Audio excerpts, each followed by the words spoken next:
Hi, good morning, one and all. Today we can discuss about Pisces. Here, the Pisces is divided into two classes based upon their endoskeleton.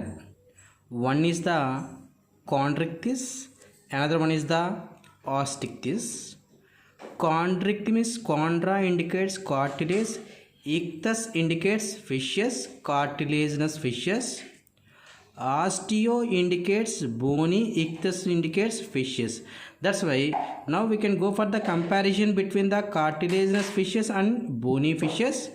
See, for cartilaginous fishes, mostly they are the marine fishes, and endoskeleton is the cartilaginous type, and caudal fins in the tail region in the fish.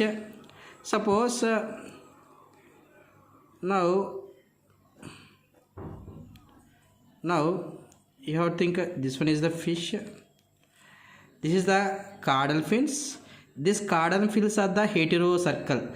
Heterocircles means unequal fins, one is the large, another one is the small.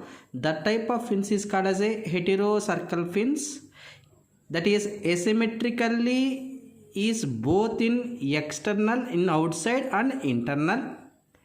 The skin is covered by dermal placoid scales. If you observe in the shark like this type of posterior pointed manner, this type of skulls is called as a placoid scales. In this, the teeth is modified placoid scales. That's why if you mainly observe in the shark, the anterior side, the teeth is in a pointed manner like this pattern will be there. If any organism enter into the mouth, it is not able to escaping out, like this pattern will be arranged. That's why the teeth is modified placoid scale, which is backward directly. And the respiratory organs, it is the gills, 5 to 7 lamelliforms like this. Lamelliform gills are present without operculum.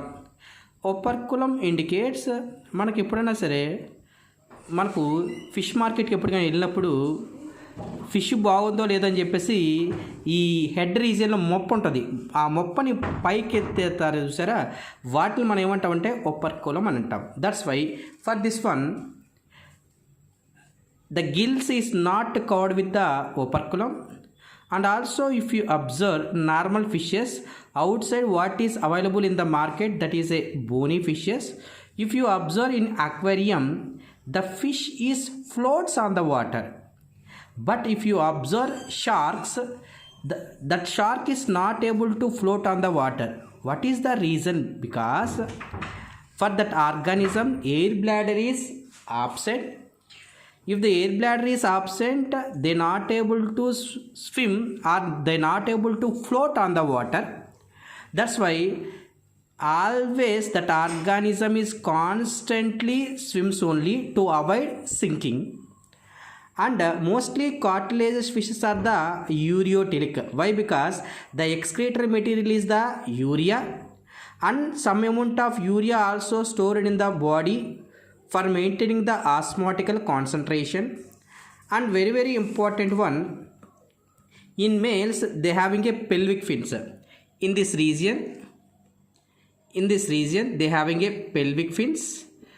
In this they having a claspers to facilitate, mainly useful for the internal fertilization.